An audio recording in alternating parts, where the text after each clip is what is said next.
Hey everyone, it's the Jaw Fossil and welcome to the semifinal match of the DPSV. Your Green Bay Pangoros are taking on Coach Prince and his Midnight Ages for an epic semifinal match.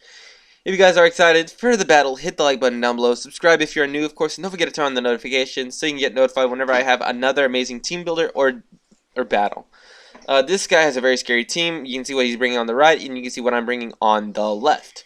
So yeah, you're going to be in spectator mode, so enjoy the video, because I'm going to have a lot of fun in this match. This should be a fun match, of course, because it is a semifinal match. A lot of pressure.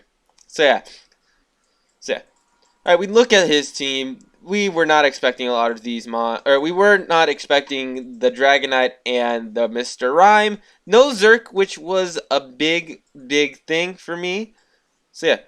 We lead Hedwig and El Toro, and then we go with Neymar and Madame in the back. So we leave Galarian Slowbro and Kamo O this match. So we go for the original plan, which was Frost Breath Rock Slide. Yeah. And you'll see that was a big mistake, because they go for the double sucker. And I end up going down. Hedwig goes down, which is very bad. So we go into Neymar. And I go for the max Steel Spike on the Grimmsnarl, and I go for a Rock Slide. So Mr. M goes for the Sucker Punch. We get rid of that Grimmsnarl, which was very good. He did get Reflect Up though, which is very annoying. So he goes into the Dragonite, and I go for a max Steel Spike onto the Dragonite, and I go for a Rock Slide. I also forgot to mention that Rock Slide missed 2 times in a row. It pisses me off sometimes. It pissed me off. It really did. So I go for max Steel Spike. Didn't do much. We get Defense Raise, and we lost some HP. We go for a Rock Slide. We do a good chunk of damage. And Max Wormwind KOs Tauros, which was no bueno. So we go for another max Steel Spike into the Dragonite, and we go for a D-Gleam. We should have gone for a different move. Dragonite does a lot of damage, and he goes for an Icicle Spear on Madame. So we go for a Power Ball on... Or no, we go for an Iron Head into the Mr. Rhyme, and we go for a D-Gleam. That was a mistake, because now... Well, it wasn't really a mistake. I just wanted to get rid of that Mr. Rhyme, because that Mr. Rhyme got annoying, because I got mad that we missed every time. Or the first two Rock Slides, of course. He goes for Max Flare, KOs my Cinderace. And they also KO my Togetic, meaning that we lost 5-2, which was annoying. So yeah, could have done that match a lot more differently. But the good thing about that round 1 match was that it was a way of me to look out for those, basically scout out his team a little bit. So yeah, doing that definitely helped me out. So we will now get ready for round 2, which hopefully is not the last round for the season for me. So yeah, real quick, basically what we did, we went Neymar, or you're gonna see what I'm gonna do. Yeah, we lead Frostlass and El Toro, which means that we left behind Frostlass and Togekiss. Or not Frostlass and Togekiss. Frostlass and alright, I'm messing myself up. So basically, Paralyzed goes for the Trick Room, Sucker Punch goes to our Sash, and he goes for a Psychic. Hedwig goes down. It was my bad. It was the Kamo O and Togetic that didn't come. So yeah, Max Darkness does a good chunk. We go into the Galarian Slowbro. We go for a Quick Draw. It goes into Mr. Rhyme. We get a Shell Sidearm off. Get big damage. He goes for a Moonlight, which is very annoying. We go for another Max Strike. Speed falls. And we return back to normal. And now we're in trouble. Yeah. So he goes for a Sucker Punch. Moonlight. I go for a Throat Chop. KO. I KO the Mr. Rhyme. Finally. Very glad I was able to KO that Mr. Rhyme. He goes for an Ally Switch. He goes for Max Wormwind. We live. Alright, we get an attack drop. He goes for a Throat Chop, and we go for a Trick Room to set that thing back up. And we go for an Ice Beam and KO that darn Dragonite, which was probably the most badass play I've done this season. Alright, so we go for another quick draw. Sucker Punch does a good chunk. We go for a Shell Sidearm, does a lot to the Grim. And we get paralyzed, and Psychic inevitably takes Galarian Slowbro down. The Cinderace comes in. Sucker Punch does a lot because it was a crit. But we do take down the Grimmsnarl. Yeah. So then Throat Chop does a lot, and we lose Cinderace. And at this point, it's game. Really. It doesn't do that much. He starts moonlighting up, and it's basically game. For me, Tauros will inevitably go down. Meaning that we, the Green Bay Pangoros, in the top 3 in the regular season, go down in the semifinals, which was very, very annoying. Very sad that the season had to end like that in a massive disappointment of a 2-0. Good games to Prince. He's a very experienced player, a lot more experienced than me, and man, that was just a rough match for me in general. Definitely a lot of things we could have changed. Round 1 would have been a lot easier if we were able to find a way to get rid of that Grimmsnarl. That taunt, that Frost Breath turn 1 was not a good idea. That double miss really messed me up. I will not lie. The hacks in that game played a part. But yeah, we had a good team this run. We had a good run. We really did. We only lost right now, and we lost to Duck, which was very close matches all around. This match, of course, round 2 of this match was not the most closest, but it was still close. But yeah, we're gonna look at the team stats at the end. So we look at Cinderace. He had 13. He was brought in 13 times, 13 games, 15 kills and 7 deaths. Very proud with a differential of a +8. That is very good. I was not expecting Cinderace to do this much because I thought Tauros would have been the team leader. But seeing that Cinderace was able to do so much in such short of a season was amazing. I am definitely planning on bringing back Neymar next season, hopefully, if I am able to pick him up again.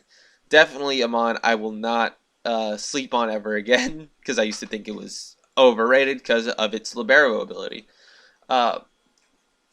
Togetic only came one game, which was the first game of this matchup, and went down 0-1.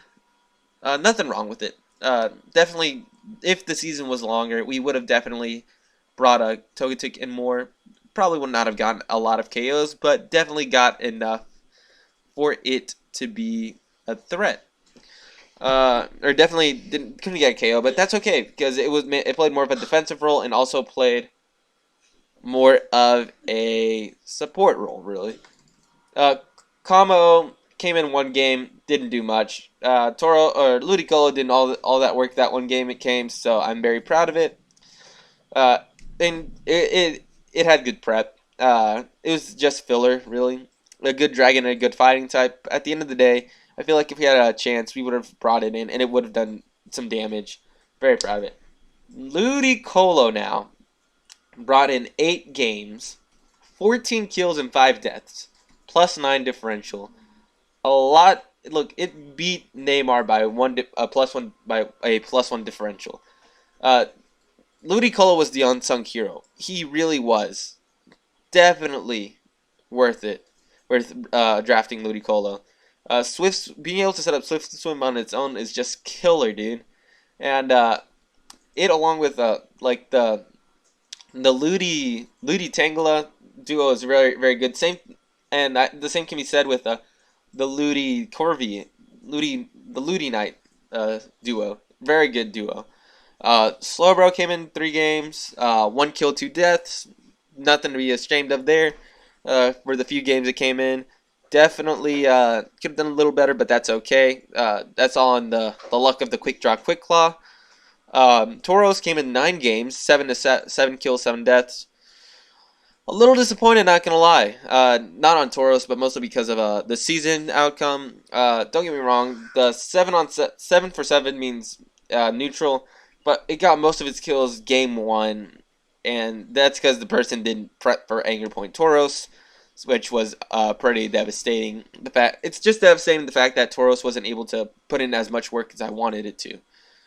So yeah, Frostlass came in 6 games, three kills and 4 deaths. Honestly, I'm okay with that. Frostlass was meant as a support role, also meant as a bit of a taunt user. But yeah, Frostlass just being there for the to help Tauros set up, and basically, yeah, just to help Tauros set up. That was its main point, to help Tauros set up. So very proud of it, of how it played this season. And yeah, Tangela brought in 2 games. That's meant to say two games, 0 kills and 2 deaths. Honestly, very expected because it played a redirector role. Was it good? Not that really, but I enjoyed using it nonetheless, and I'm very proud of calling it a part of my team. All right, Absol, I'm sorry you didn't come, and you were prepped. You were there for the Blue Lizard for Blues battle. You didn't even come in in any of the matches. Sorry, Absol. If we had more time, I definitely would have used you. You were definitely a very good teammate, or you're definitely a very good mon.